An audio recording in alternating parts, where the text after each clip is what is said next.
4차 산업혁명 이후 인간 중심의 행복한 사회 구현을 위해서 산업과 산업의 융복합이 중요해졌습니다. 최근 의료계에서도 환자를 중심으로 의료 서비스가 달라지고 있는데요. 헬스케어 디자인의 패러다임에 대해 한국 헬스케어 디자인 학회 백진경 부회장과 이야기 나눠봅니다. 우리가 디자인이라고 하면은 패션과 가구, 건축 등 외형을 만드는 것이라 생각하는데요. 최근 헬스케어 분야의 서비스 디자인 개념도 중요한 요소로 떠오르고 있습니다. 사람 중심의 의료 서비스를 개발하는 움직임이 늘었다는 이야기인데요. 백진경 한국 헬스케어 디자인 학회 부회장 모시고 자세한 이야기 나눠보겠습니다. 어서 오세요. 네, 안녕하세요. 요즘에 뭐 바이오 헬스케어 이런 부분에 대해서 굉장히 사람이 많습니다. 뭐 관련된 기업들의 주가도 굉장히 관심을 많이 받고 있고. 그런데 헬스케어 디자인은 조금 그런 바이오나 헬스케어 기업들과는 조금 다른 건가요? 개념이 어떻게 되나요? 헬스케어 디자인이 사실 출발은 병원에 관련된 디자인들을 하는 것들 이런 거에서 출발을 해서 병원 안에 필요한 사이니지라든지 서비스를 위한 여러 가지 서식류라든지 아니면 무슨 동선을 디자인하는 서비스 디자인 이런 것들로 출발을 했는데 요즘은 응급실에서의 대기 시간을 줄여준다든지 또 거기서 일어날 수 있는 분쟁 같은 것들을 좀 완화시킬 수 있게 동선을 조절해서 분리시켜준다든지 또 ELS 같은 거 원격 진료 같은 것들이 대두되니까 그런 시스템들하고 그다음에 이 사용자들하고 사이에 좀 편리하게 사용할 수 있게 해주는 UI, UX 디자인 이런 것들까지 포함하는 개념이라고 볼 수가 있겠습니다. 현재 공공디자인 페스티벌 조직위원장도 맡고 계시다고 들었습니다. 공공디자인 페스티벌은 작년에 이어서 올해 두 번째로 열리는 행사인데요. 어떤 행사인지 좀 소개를 해주신다면요. 제가 사실은 시각 디자인 전공인데 이렇게 디자인을 하다 보니까 요즘은 헬스케어 디자인, 공공 디자인, 지역 사회를 위한 디자인 이렇게 저희가 생활에서 필요한 공공을 위한 디자인 쪽에 많이 관심을 가지게 되었습니다. 그래서 공공 디자인 페스티벌은 저희가 이제 나라가 점점 잘 살게 되고 그러다 보니까 생활에 있어서의 안전이라든지 편의성 이런 것들 또 어떤 개인 클라이언트만을 위해서 일하는 것보다는 대중이 향유할 수 있는 그런 부분들이 굉장히 중요한 가치로 대두되고 있어서 문화체육관광부와 한국공예 디자인 문화진흥원에서 주최하는 것인데 제가 또 학교가 부산 김해 쪽에 있다 보니까 이번에 그 위원장을 맡게 돼서 그것을 여러 가지 하고 있는데 역시 거기에서도 유니버설 디자인 개념이 주가 되기 때문에 그동안 제가 오랫동안 해왔던 헬스케어 디자인 관련 일들이 많이 도움이 될 것 같습니다. 작년에 1회를 서울역 284 거기 중심으로 해갖고 했는데 굉장히 호응이 있었습니다. 그래서 올해는 그 거점을 부산으로 옮겨서 부산에서 하고 또 이제 서울역을 비롯한 성수동, 명동에 거점을 만들고 전국적으로 100여 군데의 유니버설 디자인이 잘 적용된 곳들을 같이 소개해서 페스티벌을 하고자 하고 있고 또 엑스포 있지 않습니까? 맞아요. 엑스포 유치를 하는데도 부산이 이만큼 안전하고 잘 돼 있는 도시다 이런 것들 홍보도 할 수 있고 디자인이 화려하고 꾸미고 이런 개념보다는 모든 이들의 편의를 위한 것이다. 이런 것들을 확산시킬 수 있는 계기가 될 수 있지 않을까 그렇게 생각합니다. 2030년 부산 엑스포 유치 세계 박람회 유치를 위해서 온 국민이 지금 온 나라가 대통령까지 뛰고 있잖아요. 근데 같은 장소에서 공공 디자인 페스티벌이 열리면 엑스포 개최 예정지 후보지의 어떤 공간적인 부분까지도 이 페스티벌에 참여한 분들이 가서 같이 좀 볼 수 있는 거 아니에요? 지금 열리는 장소가 F1963이라고 부산에 이제 오래된 제강 회사가 있던 자리에 도시 재생을 한 그런 곳입니다. 그래서 이제 그런 가치, 오래된 부산의 이제 역사적인 가치 같은 것도 조명할 수 있고 또 이제 이런 큰 행사가 서울뿐만 아니고 제2도시에서 열린다 이런 거 그다음에 실제 10월 19일에서부터 29일까지 열리기 때문에 그게 이제 11월 달에 제가 선정하는 걸로 알고 있는데 맞아요. 11월 29일 날 그 부분에서 꼭 이거를 해주세요 이런 것보다는 서로 윈윈할 수 있는 좋은 기회가 아닌가 그렇게 생각을 합니다. 설립된 지 82년 된 서울 백병원 폐원 소식이 전해지면서 많은 분들을 놀라게 했는데요. 백병원 설립자의 후손이신 만큼 이 백병원에 더 많이 관심을 가지셨을 것 같아요. 이 소식 어떻게 들으셨나요?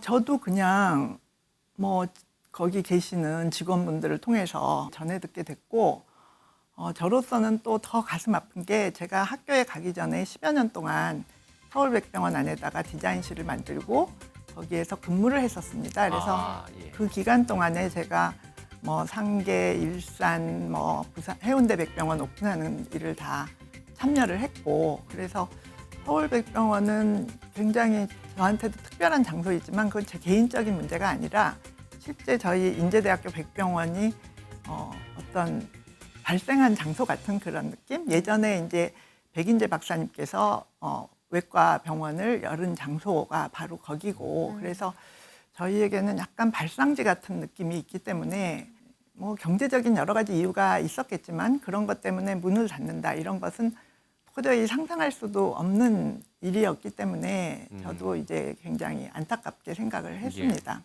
이 서울 백병원은 한국 최초 현대식 민간병원, 최초 혈액은행 등 여러 가지 의미를 갖고 있는 병원이기도 합니다. 백병원이 존속되어야 하는 이유를 좀 짚어주신다면요.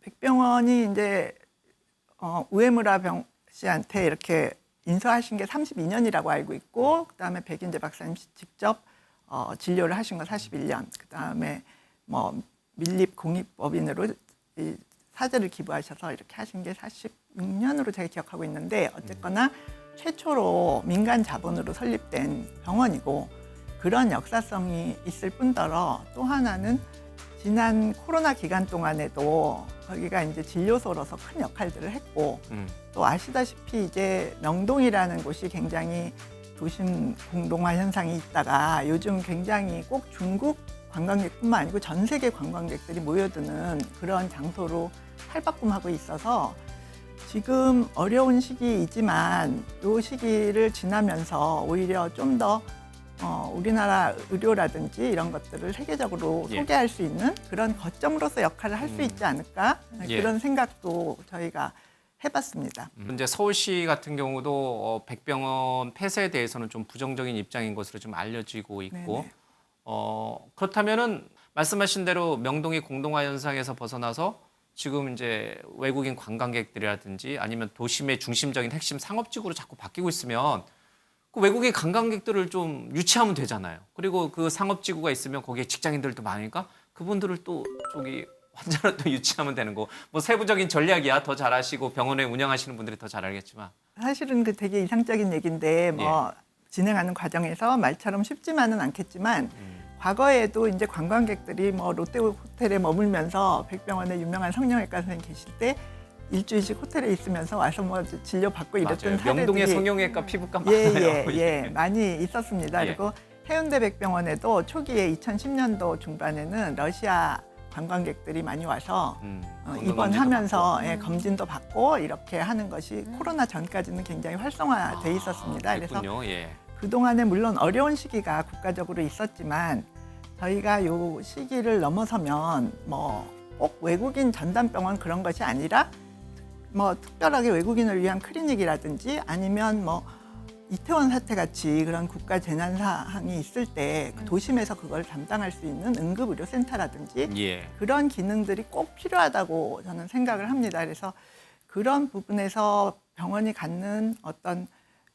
의미가 있지 않을까. 그리고 여러 가지 또 주변에서 좋은 제안을 해주시는 분들도 많고 저희 학교의 의과대학이 예전에도 뭐 ODA 사업이라든지 이런 걸 통해서 뭐 바그람에도 병원을 했었고 개성공단에도 병원을 했었고 그런 사례가 있기 때문에 그런 것들을 좀 잘 이렇게 맞춰 나간다면 충분히 다시 살릴 수 있는 기회가 될 수 있지 않을까 그렇게 생각합니다. 그야말로 K컬처처럼 K메디컬을 만드는 것도 정말 중요할 것 같은데요.